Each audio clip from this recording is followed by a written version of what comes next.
आज संसार के सभी महापुरुषों में अगर कोई महापुरुष सबसे अधिक विवादित है या फिर सबसे अधिक जिसे प्रसिद्धि मिली है, वो हैं भगवान श्री रामचंद्र। वे एक ऐसे महापुरुष थे जिन्होंने पूरा जीवन संघर्ष किया। आज अगर संसार में देखें तो दुनिया का कोई भी व्यक्ति नहीं होगा जो भगवान श्री राम के बारे में न सुना हो। यहाँ तक कि विदेशों में भी अलग अलग भगवान श्री राम के रामायण पर नाटक किए जाते हैं, रामलीला का प्रदर्शन किया जाता है। लेकिन क्या भगवान श्री राम की वास्तविकता यहीं तक थी? ये तो है उनका भक्ति स्वरूप। आज के इस वीडियो में हम भगवान श्री राम के बारे में सब कुछ विस्तार से जानने का प्रयास करेंगे कि वे हैं क्या, उन्होंने किसका अध्ययन किया था, ध्यान कैसे करते थे, किस पर अनुसंधान करते थे, आखिर वे इतने प्रसिद्ध क्यों हो गए, कैसा कर्म करते थे, उनका सामर्थ्य क्या था, उनके ज्ञान विज्ञान का स्तर क्या था। इस वीडियो में हम इन सब के बारे में विस्तार से चर्चा करेंगे। तो आइए वीडियो को शुरू करते हैं। मैं हूं अद्वैत और आप देख रहे हो ब्रह्मांड विज्ञान यूट्यूब चैनल। अगर आप सभी भगवान श्री राम का वास्तविक यथार्थ और ठीक ठीक इतिहास जानना चाहते हैं तो आपको वाल्मीकि रामायण के अतिरिक्त भी जितने भी रामायण के संस्करण है, या फिर ब्रह्मचारी कृष्णदत्त जी महाराज के प्रवचन है, या फिर इस संसार में जितनी पांडुलिपियाँ प्राप्त हुई हैं रामायण पर भगवान श्री राम के ऊपर, उन सबको आपको ध्यान से देखना चाहिए। अभी तक आप लोग यही जानते हैं कि भगवान श्री राम अयोध्या में उनका जन्म हुआ, वनवास गए 14 वर्षों के लिए, वहाँ पर ऋषियों से मिले। इसी तरह उन्होंने खरदूषण आदि को मारने के बाद फिर रावण का वध किया लंका में जाकर। फिर वे अयोध्या चले आए और वहाँ पर उन्होंने शासन किया। लेकिन क्या आप लोग ये जानते हैं भगवान श्री राम का युद्ध चंद्रमा पर भी हुआ था। डेविड हेजर चिल्ड्रेस की जब आप एंटी ग्रेविटी नामक बुक को पढ़ेंगे, पुस्तक को, तो आप लोग उसमें पाएंगे कि जो राक्षसों का राजा रावण था उसका इस सौरमंडल के भी अलग अलग ग्रहों पर अधिकार हो गया था। इस धरती के सभी राक्षसों के साथ वो इस पृथ्वी पर शासन तो करता ही था अधिकतर क्षेत्रों में, साथ ही वो चंद्रमा पर, मंगल ग्रह पर और भी अलग अलग ग्रहों पर उसके राक्षस रहा करते थे, अनुसंधान भी किया करते थे। इसी पर अमेरिका का वो राइटर लिखता है कि भगवान श्री राम चंद्रमा पर भी गए थे, वहाँ पर भी उनका युद्ध हुआ था। राक्षसों का राजा जो रावण था उसके द्वारा भेजा गया एक असुर चंद्रमा पर शासन करता था जिसका नाम था अश्विन, चंद्रमा पर अधिकार कर लिया था। तो भगवान श्री राम इसीलिए वहाँ पर गए थे उसे युद्ध करने, वहाँ पर उन असुरों को मारा भी था। चंद्रमा पर कई असुरों का भगवान श्री राम से युद्ध हुआ था और उन्होंने सबको परास्त कर दिया था। तो ये भी है भगवान श्री राम की वास्तविकता। जब आप लोग ऐतिहासिक ग्रंथों के माध्यम से भगवान श्री राम को समझने का प्रयास करेंगे तो भगवान श्री राम बचपन से ही वेदों का अध्ययन करते रहते थे। वाल्मीकि रामायण के बालकांड का 18वां सर्ग पढ़िए, वहाँ पर स्पष्ट लिखा है भगवान श्री राम बचपन से ही प्रत्येक दिन वेदों का अध्ययन करते थे, वेदों पर अनुसंधान करते थे। प्रत्येक दिन नियमित वो धनुर्वेद का अभ्यास करते थे। अभी तक आप लोग यही जानते होंगे कि भगवान श्री राम का जन्म हुआ, उसके बाद वे महर्षि वशिष्ठ जी के आश्रम में चले गए, वहाँ पर उन्होंने अध्ययन किया, अनुसंधान किया था। उसके बाद फिर वे अयोध्या आ गए थे, फिर महर्षि विश्वामित्र जी उन्हें लेके चले जाते हैं। लेकिन क्या आप लोग ये भी जानते हैं भगवान श्री राम महर्षि वशिष्ठ जी के आश्रम में तो जाते ही थे, साथ ही वे महर्षि भगवान भरद्वाज जी के भी आश्रम में जाते थे उसी समय। वहाँ पर भी वे अस्त्र शस्त्र बनाए थे, तकनीकों पर अनुसंधान करते थे। ब्रह्मचारी कृष्णदत्त जी के प्रवचनों में ऐसा स्पष्ट लिखा है। केवल महर्षि भरद्वाज जी के ही आश्रम में नहीं जाते थे, आप लोगों को अभी बताया गया कि महर्षि विश्वामित्र जी आते हैं, उन्हें लेके चले जाते हैं। महर्षि विश्वामित्र जी को पता कैसे चला था कि भगवान श्री राम एक योद्धा हैं, वैज्ञानिक हैं, योगी पुरुष हैं? वास्तव में सत्य ये है कि भगवान श्री राम महर्षि विश्वामित्र जी के आश्रम में बचपन से ही कई बार जा चुके थे। वनों में, जंगलों में और महर्षि विश्वामित्र जी के अनुसंधान केंद्र में सभाएं लगा करती थी जिसमें भगवान श्री राम भी उपस्थित होते थे। भगवान श्री राम चारों भाइयों सहित महर्षि विश्वामित्र जी के आश्रम में जाते थे। महर्षि विश्वामित्र कोई सामान्य व्यक्ति नहीं थे, जो लोग कहते हैं कि ऋषि मुनि बैलगाड़ी के ज़माने के होते हैं, भगवान विश्वामित्र एक बहुत बड़े ऋषि थे, बहुत बड़े वैज्ञानिक थे। हालांकि वे पहले क्षत्रिय थे, एक राजा थे, बाद में वे ऋषि बन गए थे अपनी योग्यता के आधार पर, अपनी वैज्ञानिकता के आधार पर। महर्षि विश्वामित्र ने जिन अस्त्र शस्त्रों का निर्माण किया था, इंद्रास्त्र हो गया, वरुणास्त्र हो गया, ब्रह्मास्त्र हो गया, नारायण अस्त्र हो गया, अलग अलग जितने भी शस्त्रों को भगवान श्री राम को उन्होंने दिया था, उन सभी शस्त्रों पर वहाँ पर अनुसंधान होता था। भगवान श्री राम भी वहाँ पर सम्मिलित होते थे। आप लोग रामायण को, अपने प्राचीन महापुरुषों को वैज्ञानिक ढंग से समझने का प्रयास करो। कोई भी ऋषि मुनि ऐसे किसी को बुलाकर अस्त्र शस्त्र नहीं दे देगा। ताड़का, सुबाहु, मारीची आदि को मारने के कई सालों पहले ही भगवान श्री राम महर्षि विश्वामित्र जी से मिल चुके थे। वहाँ पर उनके अनुसंधान केंद्र को, उनके गुरुकुल को उन्होंने पहले ही देखा था। ये जो प्राचीन अस्त्र शस्त्र थे, इंद्रास्त्र, वरुणास्त्र, ये कोई सामान्य नहीं थे। आज का वैज्ञानिक तो उसके बारे में सोच भी नहीं सकता। अगर वैसा बनना है, अनुसंधान करना है, तो इन्हीं वेदों ब्राह्मण ग्रंथों के माध्यम से संभव है, अन्यथा कोई मार्ग नहीं है। तो भगवान श्री राम पहले से ही अनेक ऋषियों के आश्रमों पर जा चुके थे। नित्य प्रति प्रत्येक दिन वे वेदों का अध्ययन करते थे, अनुसंधान करते थे, शस्त्रों का अभ्यास करते थे। इतना ही नहीं, भगवान श्री राम बचपन से ही घुड़सवारी किया करते थे, हाथियों पर चढ़ने का अभ्यास किया करते थे, रथों को हाँकने का भी उन्होंने बहुत अच्छी तरह से अभ्यास किया था। जैसे भगवान श्री कृष्ण सारथी बने थे, वैसे भगवान श्री राम ने भी सारथी बनने का अभ्यास किया था। रथों को वे बहुत अच्छी तरह से हाँकते थे, यहाँ तक कि वे तलवार चलाने का अभ्यास करते थे। प्राचीन तलवार ऐसे नहीं होते थे किसी का सिर काट दे, बल्कि वे विशिष्ट हुआ करते थे। वे तलवार वैज्ञानिक हुआ करते थे, वैज्ञानिक आधार पर बनाए गए थे। उनसे विद्युत उत्पन्न होता था और भी अलग अलग सुविधाएं उपलब्ध थी। अभी तक आप लोग इस भारत देश में देख रहे होंगे कि अलग अलग सरकारें बनती है, वोटिंग होती है, जिनकी संख्या अधिक होती है, जिन लोगों की वोटों की, उनकी सरकार बन जाती है। लेकिन क्या आप लोग जानते हैं, जो ऋषियों का साम्राज्य था, जो भगवान श्री राम का राज्य था, वहाँ पर सामंतवाद चलता था। वहाँ पर वोटिंग नहीं होती थी। वहाँ पर अलग अलग क्षेत्रों से अलग अलग वर्गों के सामंत हुआ करते थे, जो पूरी पृथ्वी का संचालन करते थे, नियंत्रक होते थे।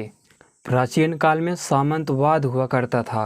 अलग अलग जितने भी वर्ग थे, उन वर्गों से सभी क्षत्रिय लोग आपस में मिलकर एक राजा बना देते थे, जिसके अधीन रहकर शासन करते थे। ऐसा नहीं है कि केवल भगवान श्री रामचंद्र इक्ष्वाकु कुल में उत्पन्न हुए थे। इक्ष्वाकु कुल में उत्पन्न हुए वहाँ पर हजारों राजा लोग थे। सभी लोग खुद को सम्राट कहते थे। फर्क इतना है कि भगवान श्री राम के पास योग्यता बहुत अधिक थी, उनके ज्ञान विज्ञान का स्तर बहुत अधिक हुआ करता था, और उन्होंने भी शत्रुओं को बलपूर्वक मारा भी, जो दूसरे इक्ष्वाकु कुल के राजा नहीं मार पाए। इसीलिए भगवान श्री राम की प्रसिद्धि हो गई। तो श्री राम के काल में सामंतवाद हुआ करता था। वास्तव में वेदों की स्थापना का एक ही आधार है। आप कितना ही प्रयास कर लो, कैसी ही शासन व्यवस्था को लाओ, जब तक सामंतवाद नहीं आएगा, तब तक वेदों की स्थापना हो ही नहीं सकती। फिर से सुख, शांति और समृद्धि की स्थापना हो ही नहीं सकती। सनातन धर्म की स्थापना की बात कोई सोच भी नहीं सकता। इस भारत में अलग अलग छोटे छोटे राजा, जब किसी व्यक्ति को जो वेदों का वैज्ञानिक हो, योगी हो, साथ में योद्धा भी हो, जब उसको अपना आदर्श मानेंगे, वे सभी छोटे छोटे राजा उसको चक्रवर्ती सम्राट बनाने के लिए संघर्ष करेंगे। ऐसे ही एक व्यवस्था के तहत वेदों की स्थापना हो सकती है फिर से, और सभी विद्वान, वो किसी भी वर्ग जाति का हो, आगे चलकर ऋषि मुनि महापुरुष बनकर वैदिक ग्रंथों पर अनुसंधान करके फिर से तकनीकों को बनाने का प्रयास करे। इस धरती के सभी कृषक, वैश्य संसार के लिए खेती करें, लोगों के हित के लिए कृषि करें, उद्योग धंधे को करें। और शूद्र जो अज्ञानी हो, कर्मों के आधार पर जो भी अज्ञानी शूद्र हो, वो अपनी जिम्मेदारी के साथ लोगों की सेवा करे, तो सनातन धर्म की स्थापना हो सकती है। यही कारण है कि आप लोग राम राज्य की चर्चा कर पाते हो। वर्तमान में जितने भी सरकारें हैं, चाहे ये सब मिलकर संगठित होकर ही शासन क्यों ना करें, जो कि संभव नहीं है, फिर भी राम राज्य की स्थापना की ही नहीं जा सकती जब तक ऋषियों का संविधान लागू ना किया जाए। प्राचीन सामंतवाद हो गया, अलग अलग क्षेत्रों के लोग उठकर किसी एक व्यक्ति को केंद्रित बनाकर शासन न करें, तब तक सनातन धर्म की स्थापना की ही नहीं जा सकती। और उसके साथ इसका आधार होना चाहिए वेद ब्राह्मण ग्रंथ यानी वैदिक विज्ञान। यही कारण है कि प्राचीन काल में भगवान श्री राम राम राज्य की स्थापना करने में समर्थ हुए थे। भगवान श्री राम एक बहुत बड़े वैज्ञानिक थे, सबसे बड़े महापुरुष थे, समय से भी परे थे वे। उन्होंने बाली को मारकर सुग्रीव को शासन दिया, राक्षस राज रावण को मारकर उनके भाई विभीषण को राज्य दिया। आप लोग इन सब पर मनन चिंतन कीजिए। ऐसा नहीं है कि भगवान श्री राम दयालु थे, इसका मतलब वे लंका को छोड़कर चले आए। अगर महाराजा विभीषण रावण की तरफ से लड़े होते तो भगवान श्री राम पूरी लंका को ही समाप्त कर दिए होते। वहाँ पर तब अयोध्या का शासन होता या फिर किष्किंधा का। अगर रावण का भाई विभीषण भगवान श्री राम की तरफ न मिला होता और अगर भगवान श्री राम उस युद्ध को जीत जाते तो या तो वहाँ किष्किंधा का शासन होता या फिर अयोध्या का। वहाँ पर तब भगवान श्री राम लंका को छोड़कर नहीं आते, वहाँ पर व्यवस्थाएं बनाते, अपने अधीन रखते लंका को, क्योंकि उस राक्षस का एक भाई उनके साथ था और उन्होंने वचन दिया था, इसीलिए उसे बनाया वहाँ का राजा। तो इन सब पर आप लोग वैज्ञानिक दृष्टि से विचार कीजिए। रामायण केवल सुनने का ग्रंथ नहीं है। वहाँ पर कौन कौन योद्धा लड़े थे, उनके हथियार अस्त्र शस्त्र क्या थे, कैसे बनाए गए होंगे, किस विज्ञान के आधार पर, इन सब पर आप लोग सामर्थ्य के साथ इकट्ठा होकर अनुसंधान करने का प्रयास करो, जानने का प्रयास करो और श्री रामचंद्र जैसा वैज्ञानिक योगी बनने का प्रयास करो। वो युग कितना अद्भुत था, कितने बड़े ऋषि मुनि महापुरुष लोग रहते थे। महर्षि भगवान सर्वभंग जी, महर्षि अत्रि जी, भगवान अगस्त्य जी, महर्षि विश्वामित्र जी, भगवान वशिष्ठ जी, यहाँ तक कि जो राक्षस था, राक्षस किसी मलेच्छ या दुष्ट को नहीं कहते थे, वो भी तो ऋषियों का वंशज था। असुर मनुष्यों का एक वर्ग हुआ करता था, राक्षस वर्ग। तो हो सकता है कि रावण दुष्ट रहा हो और आसपास के अनेक राक्षस दुष्ट रहे हों। सभी राक्षस दुष्ट नहीं होते थे। जैसे कुंभकर्ण हो गया, वो एक बहुत बड़ा वैज्ञानिक था, योगी था। अमेरिका, रूस आदि देशों में भी राक्षसों का, असुरों का ही शासन था। वहाँ पर भी बड़े बड़े वैज्ञानिक और योगी हुआ करते थे। मैंने आज जो रामायण की सीरीज शुरू की है उसका ये पहला वीडियो है। अब क्रम से इस पर विस्तार से वीडियो आता चला जाएगा, चाहे वैदिक विज्ञान की बातें हों रामायण काल में या फिर इतिहास की बातें हों, अस्त्र शस्त्र और तकनीकों की बातें हों। क्या आप लोग जानते हैं भगवान श्री राम विमानों से भी चला करते थे। जिस विमान से वे युद्ध करने गए थे उसी विमान से वे दूसरे देशों में भी भ्रमण करने जाते थे, लोगों से मिलते थे। उन्होंने अपने जीवन में बहुत सुधार किया था।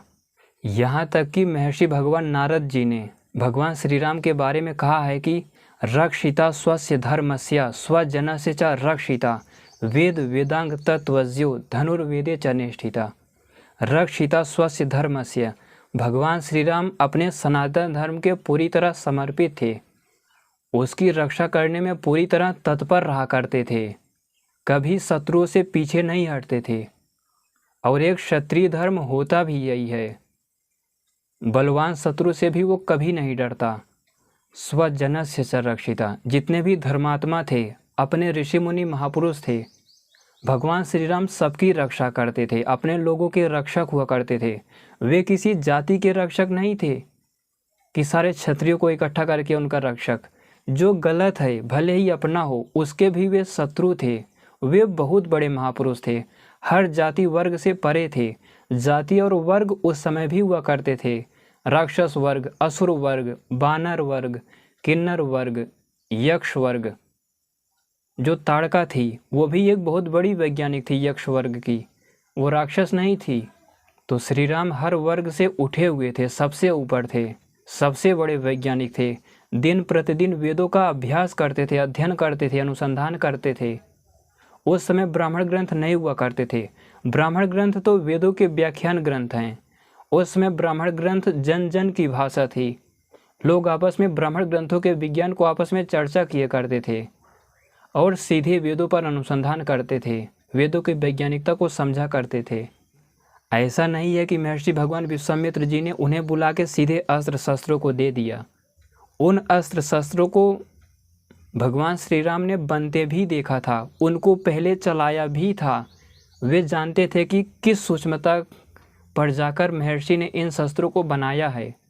तो भगवान श्री राम के समय सामंतवाद था। सभी छोटे छोटे राजा मिलकर एक राजा को चक्रवर्ती सम्राट बनाते थे, आपस में मिलजुल कर अलग अलग भागों पर, क्षेत्रों पर शासन किया करते थे।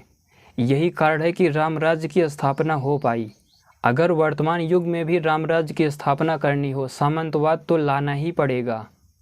तो ये रामायण के पहली सीरीज़ है, रामायण की वीडियो की। आगे इस पर सीरीज़ की वीडियो अब लगातार आएंगी, लेकिन वीडियो बनाने का मकसद यही है। भगवान श्री राम जैसे शस्त्रों का अभ्यास करते थे, आप भी शस्त्रों का अभ्यास कीजिए एक मुख्य लक्ष्य बना के। भगवान राम जैसे वेदों पर अनुसंधान करते थे, वैसे आप भी वेद, ब्राह्मण ग्रंथ आदि जितने भी ऋषियों के वैज्ञानिक ग्रंथ हैं उन पर अनुसंधान कीजिए, अच्छे से उनको पढ़िए, वहाँ तक उन सूक्ष्म तत्वों को जानने का प्रयास कीजिए, वैसा बनने का प्रयास कीजिए। भगवान श्री राम ने वेदों का प्रचार नहीं किया था, वेदों का प्रचार तो सृष्टि के आदि से ही होता आ रहा है। जितने भी ऋषि मुनि लोग थे, आप मेरी कई वीडियो में सुन चुके हैं कि वे सबसे बड़े वैज्ञानिक थे, अपने अपने समय के सब योगी हुआ करते थे। जन जन में वैदिक विज्ञान प्रचलित था। आप लोग अपने प्राचीन महापुरुषों को वैज्ञानिक और आश्चर्य की दृष्टि से देखने का प्रयास करो। वे लोग कोई अलौकिक या काल्पनिक नहीं थे। कुछ लोग तो कहते हैं कि रामायण कभी हुआ ही नहीं था, रामायण जैसी घटना कभी कुछ थी ही नहीं। भगवान राम तो और ये रामायण सृष्टि के कण कण में बसा है, हर जगह सृष्टि में रामायण हो रहा है। दूसरे ग्रहों पर भी यही इतिहास दोहराया जा रहा होगा। ये सब कल्पना है। आप लोग एक सिद्धांत के तौर पर सनातन धर्म को देखिए तो भगवान श्री राम अपने समय के सबसे बड़े वैज्ञानिक थे, सबसे बड़े योगी थे, सबसे बड़े महापुरुष थे। यहाँ तक कि महर्षि भगवान वाल्मीकि जी ने उन्हें विष्णुना सदृशा वीर्य, भगवान विष्णु के सदृश बलवान बताया है, वैज्ञानिक बताया है। वो विष्णु जो सृष्टि का आदि का अपने युग का सबसे बड़ा क्षत्रिय था, सबसे बड़ा महापुरुष था। आज घर घर में जिस भगवान विष्णु जी की चर्चा होती है, वे महर्षि भृगु जी की तरह बहुत बड़े वैज्ञानिक थे, बहुत बड़े योगी थे। तो भगवान श्री राम को उनके सदृश बताया गया है। भगवान श्री राम भी वैसे ही बलवान थे, वैसे ही बड़े वैज्ञानिक थे। श्री राम ने जो खरदूषण के साथ युद्ध किया था, अभी तो आप लोग उन्हें कल्पना की दृष्टि से देखते हो, एक अलौकिक महापुरुष। जिस दिन आप लोग भगवान श्री राम को खरदूषण के साथ उस युद्ध में उतारोगे, वहाँ पर दोनों पक्ष की स्थितियों को देखोगे, उनके अस्त्र शस्त्रों की तुलना करोगे, तो आप लोग खुद ही समझ जाएंगे कि भगवान श्री राम रहे क्या होंगे, उनका सामर्थ्य क्या था। लगभग 1.25 घंटे में उन्होंने खरदूषण सहित 14,000 सेनाओं को मार दिया था। भगवान श्री राम भी बुरी तरह घायल हो गए थे, उनका कवच तक कट के गिर गया था, उनको कई तीर भी आके लगे थे, फिर भी वे लड़ते रहे। अनेक ऋषि मुनि और राजा लोग अंतरिक्ष में आकर भगवान श्री राम का समर्थन कर रहे थे, उनको प्रेरणा दे रहे थे, लेकिन वे राक्षसों से लड़ने में सक्षम नहीं थे, क्योंकि उस समय पूरी धरती राक्षसों के अधीन हो चुकी थी। तो भगवान श्री राम की वास्तविकता, उनके ज्ञान विज्ञान का स्तर, प्राचीन ऋषियों मुनियों और ऋषिकाओं की महानता, और जो असुर, गंधर्व, यक्ष आदि वैज्ञानिक वर्ग हुआ करते थे, जितने भी लोग वीर होते थे, उन सबको एक एक वीडियो में बहुत विस्तार से आगे चलकर बताया जाएगा। रामायण काल का जो लंका का युद्ध था, वो कोई साधारण युद्ध नहीं था। मैं अगर आप लोगों से पूछूं कि सबसे अधिक पाप इस धरती पर कब था, कोई कहेगा महाभारत काल में, कोई कहेगा आज सबसे अधिक पाप है। लेकिन क्या आप लोग जानते हैं, सबसे अधिक पाप अगर मांसाहारियों की दृष्टि से देखा जाए तो वो रामायण का काल था। वहाँ पर दुष्ट जो वैज्ञानिक लोग थे, जो दुष्ट राक्षस थे, असुर वर्ग था मनुष्यों का, वे ऋषियों तक को खा जाया करते थे, मनुष्यों को भी खा जाया करते थे। महाभारत में आप लोगों ने जल्दी कहीं पर नहीं सुना होगा, कुछ कुछ घटनाएं आती हैं कि मनुष्यों को खा जाया करते थे, लेकिन रामायण काल में ये प्रचलन बहुत अधिक था। भगवान श्री राम जब वनों में गए थे तो हड्डियों के बड़े बड़े ढेर लगे थे, जिसको देखकर उन्होंने प्रतिज्ञा ली थी कि इस धरती को मैं राक्षसों से विहीन कर दूंगा, दुष्टों से, आतताइयों से। आज भी कश्मीर आदि में कहीं कहीं ऐसा जिक्र है, ऐसी सूचना है कि मुस्लिम लोग बच्चों तक को खा जाते हैं, मनुष्यों के, छोटे छोटे बच्चों को। तो रामायण का काल लगभग ऐसा ही था। वो बहुत विचित्र काल था। उसे आप लोग अपने जीवन में धारण कीजिए, वैसा बनने का हर संभव प्रयास कीजिए। वैदिक विज्ञान को, ऋषियों मुनियों महापुरुषों की वास्तविकता को घर घर तक पहुंचाने का प्रयास करो। वीडियो को शेयर भी कर दिया कीजिए। आगे आने वाली वीडियोस में हम ये जानेंगे कि महर्षि विश्वामित्र जी किन तत्वों पर अनुसंधान करते थे, किसे डिक्टेट करते थे, तकनीकों, अस्त्र शस्त्रों को कैसे बनाते थे, आखिर ताड़का थी कौन जिसे भगवान श्री राम को ले जाकर उन्होंने मराया। वो कोई दुष्ट या राक्षस नहीं थी, वो मनुष्य का एक वर्ग था, यक्ष वर्ग। यक्षिणी थी ताड़का, राक्षसिनी नहीं थी, यक्षिणी थी। जो सुरपुरखा थी वो राक्षस थी, राक्षस वर्ग की कन्या थी। लेकिन जो ताड़का थी वो यक्षिणी थी, बहुत बड़ी वैज्ञानिक थी। निश्चित रूप से ऋषियों का मांस भक्षण करने की वजह से वो कुरूप दिखती थी, दुष्ट दिखती थी, लेकिन वो भी एक बहुत बड़ी वैज्ञानिक थी। जो वैदिक विज्ञान, वैदिक छंदों का विज्ञान आप तक वीडियो के माध्यम से पहुंचता है, वे ताड़का आदि वैज्ञानिक स्त्रियां या फिर उस समय समाज के सभी लोग, जन जन तक ये विज्ञान प्रचलित था। साधारण तौर पर इसकी चर्चा हुआ करती थी। ये जितने भी गायत्री, उसड़ी, कनुष्टुप, बृहति, पंक्ति, त्रिष्टुप, जगती, देवी, याजुषी, प्राजापत्य, जितने भी वैदिक छंद हैं, वैदिक छंदों से जो सृष्टि बनी हुई है, वो लोग सब कुछ जानते थे। पदार्थ विज्ञान के बहुत बड़े वैज्ञानिक होते थे। लेकिन जो ऋषि मुनि थे, महापुरुष थे, वे लोग अध्यात्म विज्ञान को भी पूरी तरह समझते थे। इसीलिए वे धर्म के लिए, सनातन धर्म के लिए, अपने लोगों के लिए खड़े रहा करते थे एक होकर। तो आगे आने वाली वीडियोज़ में महर्षि भगवान विश्वामित्र जी के वैज्ञानिकता, उनकी वास्तविकता, और जो ताड़का आदि वैज्ञानिक दुष्ट स्त्रियां थी, यक्षिणी थी, उसका श्री राम के साथ जो युद्ध था, जो सुबाहु मारीची का युद्ध हुआ था भगवान श्री राम के साथ, इस पर विस्तार से चर्चा की जाएगी। तो यही है आज का वीडियो। मुझे लगता है आपको अच्छा लगा होगा। वीडियो को पूरा देखने के लिए धन्यवाद।